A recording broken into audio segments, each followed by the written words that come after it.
Backstage, everyone is assembled, and here we go into this. Stunned by a brave Chelsea fightback, Newcastle United let another lead slip to draw 2-2 inches a blood and thunder Premier League contest at St James's Park.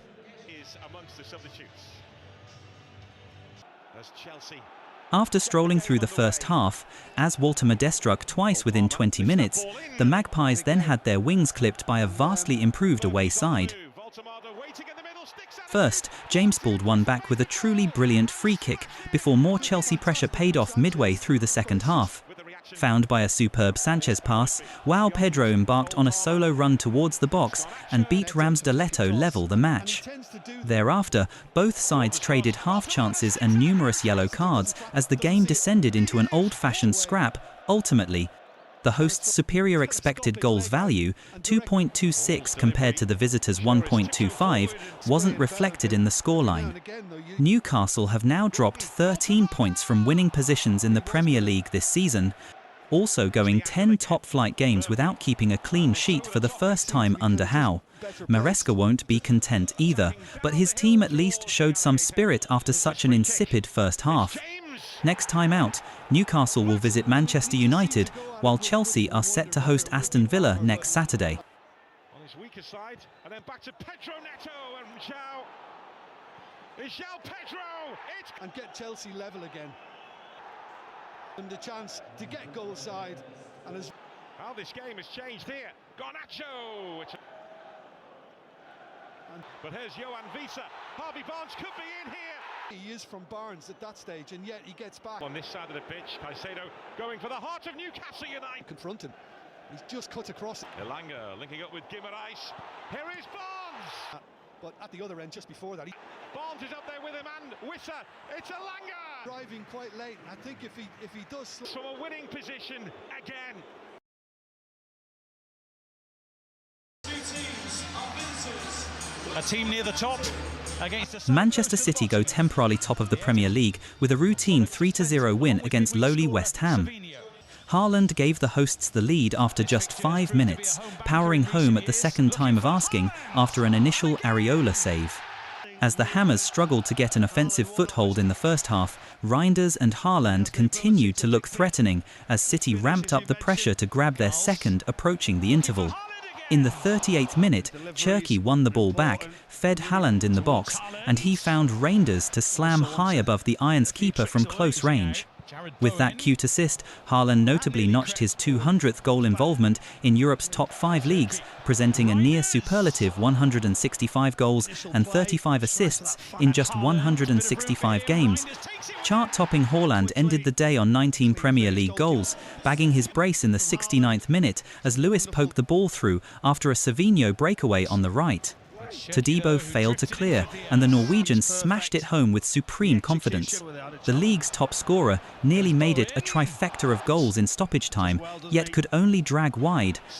That said, the 2-4-3 expected goals-topping hosts won't be too bothered as they go top of the table. They may stay there, depending on the outcome of Arsenal's late clash with Everton.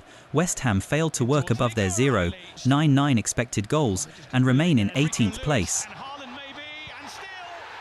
He's got to be in the right area, just sniffs him out. Does it defend it? Not really clear. Here goes Somerville, tiptoeing in behind. Big as you possibly can. Let's see there. It's for Lewis and Foden. This afternoon, it's a nice strike. The pace is stepped up a little, and Savinho's through. Excellent, he's saying put it in my path. And from Foden. Oh, God. That's well worked again. Let's go Vardy, just see.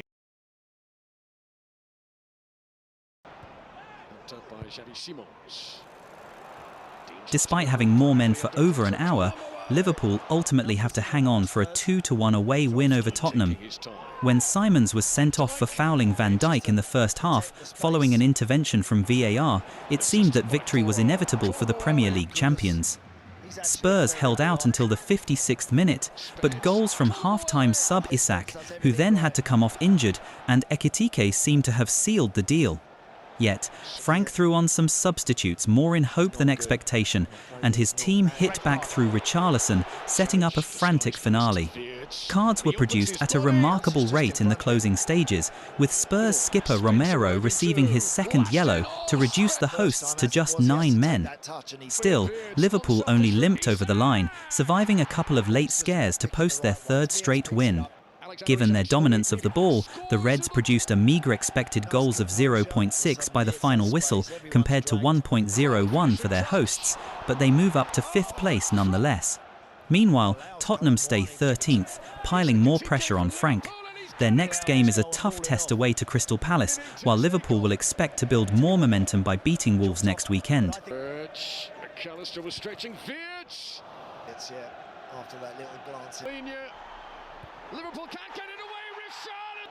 And something might happen. Liverpool just couldn't. Till again, he's in for Spurs! Right foot in the end, he lets it run across. Take Gibbs away a free kick here. At Anfield. It is Porro, and it sails on. And this is Pedro Porro, and it deflected. You're right, Connor, should. Good on. Odegaard. Allison could up. And Liverpool beat. Arsenal sit top of the tree at Christmas after a 1-0 win away from home against Everton. A first-half penalty proved the difference, awarded following a handball from O'Brien. Gyökeres took responsibility from the spot and fired home what turned out to be the winning goal. After the break, Everton showed greater intent but still struggled to carve out clear opportunities, something that may be attributed to the absence of the in-form pairing of Iliman Ndiaye and Kiernan Dewsbury-Hall.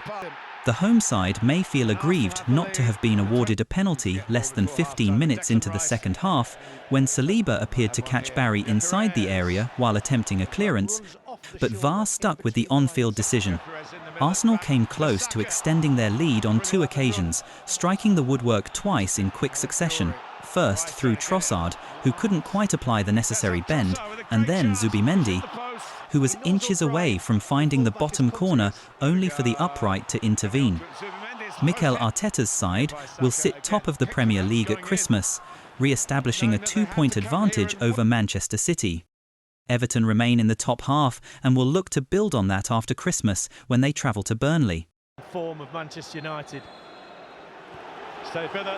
Oliver blows his whistle then, and Rodgers' heroics lead Villa to a fantastic 2-1 win over Man United, a result that means they will be just 3 points back of leaders Arsenal at Christmas. It's the first time Villa have won 7 top-flight games in a row since 1989-90, and Emery's men look a real threat in this title race. Rodgers opened the scoring with a sublime bending effort, only for United to hit back through Cunha after a poor bit of defending from Cash. United, who outperformed Villa in terms of expected goal, 1.24 to 0.93, lost Fernandes to injury for the second half. And their misery worsened when another stunner from Rodgers had Villa back in front. Cunha missed a glorious chance to level proceedings, but Rodgers, just as he was last week against West Ham, was the difference maker in a very entertaining pre-festive fixture. United's 4-game unbeaten run comes to an end, and they are 7th, but only 3 points off 4th in a congested Premier League table. With his left foot, those shots, only palmed out. Dorgu, Junior. The whip on that. Oh, there's the header. Put one. And he just throws his head at it. Cunha went for goal, Derby. And Martinez. Shea Lacey. And he caught it cleanly. Mason Mount took it on.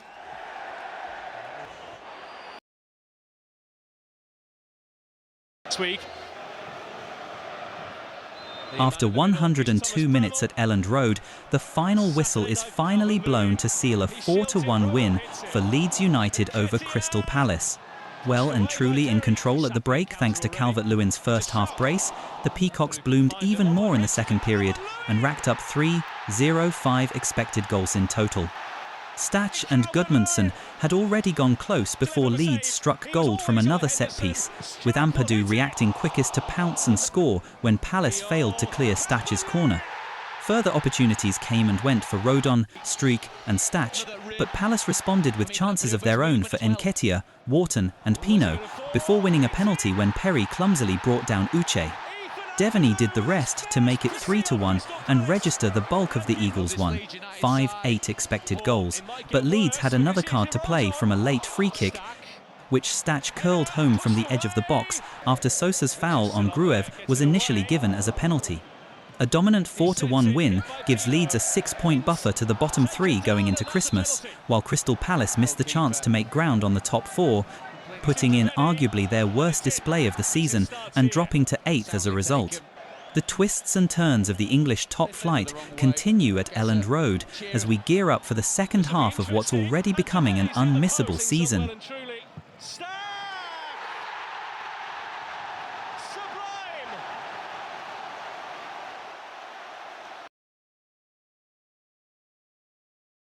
Burnley strike late to steal a point at the Vitality as it ends 1-1 between Bournemouth and Burnley.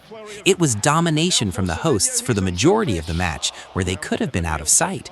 Brooks went close on multiple occasions. His biggest chance was from a header inside the area that went just over the bar. Semenyo gave Bournemouth the lead in the 67th minute as Laurent Slip set the ball perfectly for Semenyo to curl an effort into the bottom corner. Burnley didn't register a shot until the 86th minute, but the score was level moments later. In the 90th minute, Edwards' cross into the area was met by Broja, who flicked the cross into the back of the net. Semesi missed a huge chance in added time to grab a last-minute winner, but his header from close range failed to find the target. Bournemouth ended the game with an expected goals value of 1.71, whereas Burnley managed to accumulate a goal expectation of 0.38 across the match. The Opta predictor was incorrect, as they made Bournemouth heavy favorites for the match. Burnley remain in 19th place, however they can be pleased that they have stopped the run of losses. Bournemouth drop a place down to 14th and could be as low as 15th after this round of fixtures. Bournemouth travel to Brentford next time out. Burnley host Everton. Referee England blows his whistle to bring an end to the match, which finishes Brighton 0-0 Sunderland. It was certainly a game of two halves, with Sunderland seeing the better of the action prior to the break, before Brighton's resurgence in the second half. Verbruggen made a couple of decent saves at the end of the first, denying both Ballard and Robbie, before reacting brilliantly to turn Alderetta's header onto the crossbar a couple of minutes after the break. Swedish midfielder Ayari looked most likely to find an opener for the hosts, but was hampered by a lack of composure at the crucial moment, as he blazed the ball over the crossbar several times from promising positions, much to the frustration of the Brighton fans. Lefay also caught the eye once again for Sunderland, creating an impressive 5 chances in total for the Black Cats, and went close with a header of his own from Hume's cross on 65 minutes. Brighton finished the game with 1.29 expected goals to their name, compared to the 1.39 put up by the visitors, who recorded their 6th clean sheet of the season. Brighton now look to an away meeting with Arsenal in a week's time, while Sunderland prepare to face Leeds at the Stadium of Light next Sunday. Wolves' search for a first Premier League win of the 2025-26 season will stretch to Week 18 as they slipped to a 2-0 home loss against Brentford. A rigid first-half defensive display from Wolves gave Edwards hope of ending their winless misery before Lewis Potter pounced on an error to lash home his first goal of the campaign. As the home side pushed for an equaliser, they were again caught out by Lewis Potter, before Strand Larsson's late penalty miss compounded their frustration. Both teams ended the game with an almost identical expected goals value, with Wolves on 1.29 and Brentford, but the visitors had more attacking quality via Lewis Potter and Shade. Up next for Wolves is a trip to Liverpool on December 27 as Brentford host Bournemouth on the same day. Cross in as well towards the back post.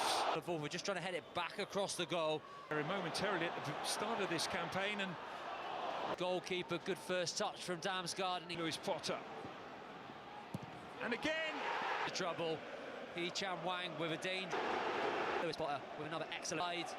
Wolves never really regained possession. He got a touch there, and did Kelleher get a touch? Ireland teammate who. Oh, it's Mane. Kelleher punch. Fulham have managed to give their fans an early Christmas present by earning a 1-0 victory over Nottingham Forest in a Premier League game that won't live long in the memories. The home side secured the win thanks to a penalty in first half stoppage time as Jimenez slotted home from the spot following Luiz's foul on Kevin. Forest caused Fulham trouble at times, but they lacked a cutting edge. Indeed, they failed to get a shot on target in the first half. Jimenez, meanwhile, has now netted all 11 of the penalties he has taken in the Premier League. Neither side were able to create much in the way of clear-cut chances in the second half, and so the hosts were able to see out the game and claim a win that steers them some 10 points clear of the bottom three. Fulham only managed one shot on target all game from their 11 efforts, which generated an expected goals of 1.5. Forest only managed 2 shots on target from their 12 attempts, giving them an expected goals of 0.6. Silva will be pleased his side came out on top in this heated clash, with the referee awarding 9 yellow cards between the sides, the second most shown by an official in the Premier League this season. Fulham will play West Ham next, while Forest will host Manchester City.